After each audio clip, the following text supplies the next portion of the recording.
Hello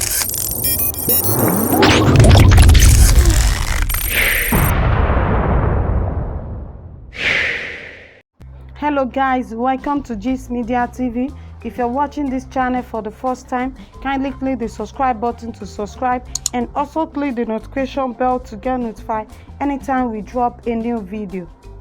The Ààrẹ Ọ̀nà Kakanfò of Yoruba land, Chief Gani Adams, doing an interview, speaks on moves being made by various Yoruba leaders and groups to tackle the growing insecurity in the southwest, especially as regards the Fulani herders menace in communities across the region. When asked about the security situation in the southwest, he said, "It is an issue that concerns everyone in Yoruba land, and the Yoruba leaders have agreed to unite to fight the battle against insecurity. The governors are also taking steps, but they don't carry us along. The NGOs are doing theirs too.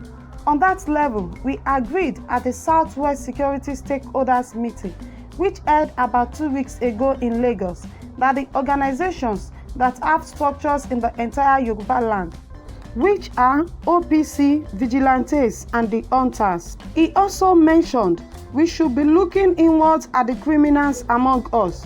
The external infiltrators cannot act without conniving with the internal criminals.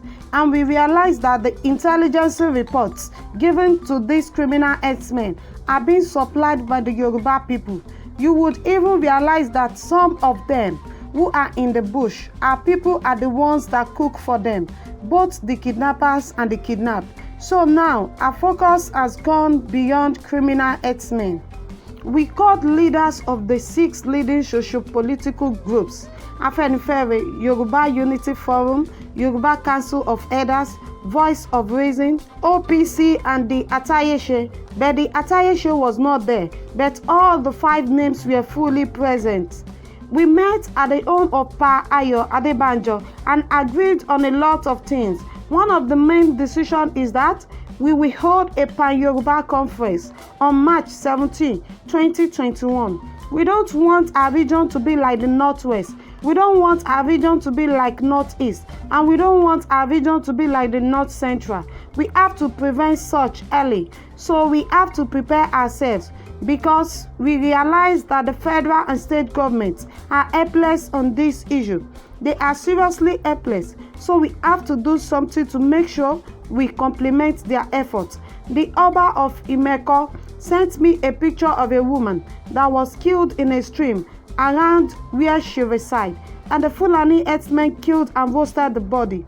If you see that picture, you will shed tears. So we are doing something about it. He also spoke about the indigenes of Ogun State relocating to Benin Republic. He said the heat that is coming from Ibarapa-Okegun has forced some of the criminals to move to Yewa area of Ogun State, and from intelligence reports, we have 3 different groups of Fulani herdsmen in Yoruba land now, and they don't know themselves. They are operating differently. When asked if he could name them, he said, "No, I wouldn't name them. They are operating differently, and they are being coordinated by different sponsors, godfathers, and patrons. So we are still working and closing in on Wakili, who is the main terrorist in Ibarapa. We are closing in on him." He continued, he is still in the forest. If you know the forest in Ibarapa, from the farm of people of Ibarapa, there is still some thick forest. That we have the villages of some Fulani that harbored criminals within the villages. More than 10 to 15 communities are living there. But we have genuine Fulani living there, but they harbor the criminals. And when you watch the video of Igboho, you will see that our boys and their leader did not arrest innocent people. They only picked criminals and handed them over to the civil defense. The reason that criminal suspects were not handed over to the police was because the security people had connived with them. That was why we handed them over to the civil defense. So we are working. It is not about much publicity, about talking too much. We have been in this business for the past 28 years and we know. Tell me how many such situations we have rescued. Do you know that OPC was one that liberated the people of Akala? Akala in Mushin was a serious criminal den, that every criminal, about 50 to 60% of criminal activities that happened in Lagos State started from. OPC was one that liberated the place, although we still have some pockets of criminals, but they are very minimal compared to what it was in 1999. Ti sá kúrò lábàáyé báyìí, àbá tó wà lẹ́gbẹ̀ẹ́ wákìlù lélẹ̀ níbi tí àwọn Haúsá táwọn Fúlàní wọ́n ti wá kidnapu ọmọ bàbá Oòduà wa ní Barapa Central Local Government láàárọ̀ yìí. Àbá wákìlù yẹn la wà báyìí sìn. So àwọn Fúlàní tó wà ń bẹ̀ wọ́n ti sá lọ, wọ́n kàn fi àwọn obìnrin wọn kọ̀ọ̀kan sí inú àbá ni. So ẹni tó jẹ́ bàbá wọn tó ní ìbọn tí a gbà lọ́wọ́ wọn láàárọ̀ yìí tó lóun ní ìbọn yẹn, màá ṣó ìbọn yẹn fún yín tí ẹ máa rí sìn. Ìbọn yẹn blẹ́ẹ̀tì àwọn ọlọ́pàá yẹn ló ń lò. So wọ́n ní ọkà mid ni níbi tá a ti bá ìbọn tàárọ̀ yìí yẹn lélẹ̀. Níbí ìlà ti bá ti àárọ̀ yìí yẹn tá a ti gbé ìbọn yẹn, tá a dẹ̀ nígbàgbọ́ pé ọ̀pọ̀lọpọ̀ ìbọn yẹn náà tún wà ní àbá yìí ní àdúgbò yìí. Bọ̀dé ìsìn bí mo ṣe ń sọ̀rọ̀ lọ́wọ́ yìí, a wà pẹ̀lú àwọn civil defence àtàwọn ọlọ́pàá ní àbá yẹn tó wà ní bíi àbá kejì sí ọ̀dọ̀ wákìlù yẹn lèèyàn ọlọ́pàá tí ẹ̀yìn Fúlàní tán ló ń terrorize gbogbo àdúgbò yìí láti bí ijọ́ mélòó kan. Tá a dẹ̀ ti ń wá ọgbọ́n láti wo nǹkan tá a lè ṣe sí tí a jẹ́ káwọn èèyàn wa máa ráyè lọ sí ibi ojúṣe wọn, láti máa lọ síbi iṣẹ́ òòjọ́ wọn tó jẹ́ oko dídá tá à ń dá ní Barapa ń bì. Àbá wákìlì yẹn la wà yìí, ẹgbẹ́ wákìlì yẹn la wà báyìí. So a rí ẹnìkan ọkùnrin kankan, àwọn obìnrin wọn nìkan là ń rí báyìí sìn tí wọ́n ṣẹ́kù, àtàwọn ọmọ kéékèèké. Àwọn àgbàlagbà wọn ti sá lọ tán tó jẹ́ ọkùnrin, àbọ̀kùnrin kankan lábà yẹn mọ́. So wọ́n ti wà mí tó ti lọ hideout wọn tí wọ́n máa ń sá pamọ́ sí láti kọjú ìjàdá àwọn èèyàn wa.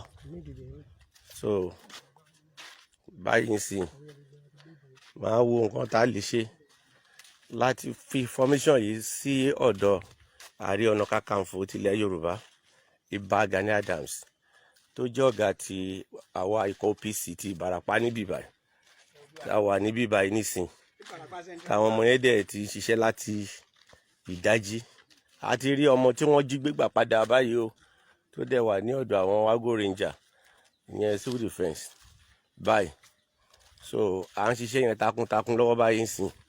À ń retí ìmọ̀ràn láti ọ̀dọ̀ àwọn agbófinró nǹkan tó rẹ̀ bọ́ a lè ṣe. Torí bí mo ṣe dúró yìí, tí ò bá sí pé mo wà ní àárín àwọn ọmọ yìí sìn, gbogbo àbá yìí ló yẹ ká dáná sun. Bọ̀tì pẹ̀lú ẹ̀bẹ̀ àwọn civil defence, wọ́n ní ká má ti ṣe nǹkan tó jọ bẹ́ẹ̀ báyìí àtàwọn ọlọ́pàá. So kọ́ máa sọ pé àwa la sún. Bọ̀tì ìjọba ti ṣe nǹkan kan lórí ọ̀rọ̀ yìí, ṣé àwa náà máa gbèjà ara wa nígbà tó bá yá? Ìyẹn mo ní kí n fi tó yín létí. A ṣe ń lọ báyìí, a ti ń lọ báyìí padà sí gbòòrò báyìí, a ti ń lọ sí gbòòrò báyìí pẹ̀lú àwọn boys wa, a ti ń lọ sínú gbòòrò padà báyìí. A ti mú ọwọ́ Oòduà ti tẹ̀ wọ́n, ẹni tó ń kó bọ̀ sí lọ́dọ̀ yẹn gan a ti mú báyìí, a ti ń padà lọ sí gbòòrò báyìí, a ti ń lọ báyìí.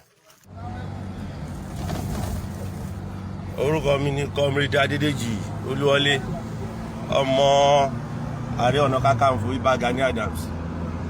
So a ti wà látàárọ̀ láti ń ṣe wàhálà káàkiri lórí ọ̀rọ̀ àwọn tó ń ajínigbé yìí. So àwọn tá a ti múlé ní a ti wà ń bẹ̀, a ṣe ń padà sí gbòòrò báyìí sí. Láti bàtà àdìjí látàárọ̀ tá a ti lọ, a ti ń padà sí gbòòrò gbọ́ra báyìí pẹ̀lú àwọn ẹ̀ṣọ́ aláàbò ti OPC. A jọ lọ ṣe wàhálà yìí látàárọ̀, a ti recover ammunition, ẹni tó dẹ̀ ní ammunition tó kọ́ ammunition fún ọdún wa ní mọ́tò pẹ̀lú mi ojú ẹ̀ lẹ́rìí yẹn. so adéwà lójú ọ̀nà àti lọ báyìí so because wọ́n lè fẹ́ yí wọ́n lè fẹ́ sọ pé bákan mo ṣe ń jẹ́ kí gbogbo àgbáyé máa mọ nǹkan tó ń ṣẹlẹ̀ báyìí so a dá iṣẹ́ yẹn ṣe gan lẹ́yìn tá a ti gbọ́ fọmíyàn tá a ti ká ìbọn mọ́ wọn lọ́wọ́ tán a pe ẹ̀ṣọ́ aláàbò Argo Ranger láti jẹ́ pé kí wọ́n witness ẹ̀ gẹ́gẹ́ bí ẹ̀tọ́ aláàbò tìjọba so à ń padà sínú gbọ́ra báyìí lọ́nà gbọ̀ngàn láwà báyìí à ń lọ sí gbọ́ra báyìí a ti wà ní express ọ̀nà gbọ̀ngàn sí gbọ́ra báyìí a ti ń padà lọ báyìí àwọn tẹ́ bá wo inú mọ́tò tó wà wájú mi sìn ẹ máa rí àwọn mopc tó wà nínú mọ́tò tó wà níwájú mi so gbọ̀ngàn láwà báyìí táwọn padà báyìí sínú gbọ́ra láti lọ ṣe proper documentation kí àwọn ọmọ Nàìjíríà wọ́n gba ìfarapálẹ̀ o wọ́n dìde sí Ààrẹ Ọ̀nà Kakanfò láti ràn lọ́wọ́ láti ja gbogbo yìí ní àjàyè o so wàhálà yìí ń pọ̀ lójoojúmọ́ ni o ojoojúmọ́ ni o ojoojúmọ́ ni o ojoojúmọ́ ni o òfìgbà kan dára dúró àdẹ̀fẹ́ tẹ òfin lójúmọ́lẹ̀ gẹ́gẹ́ bí ìtọ́ni tí Ìbà Gani Adams tó máa ń kọ́ wa lójoojúmọ́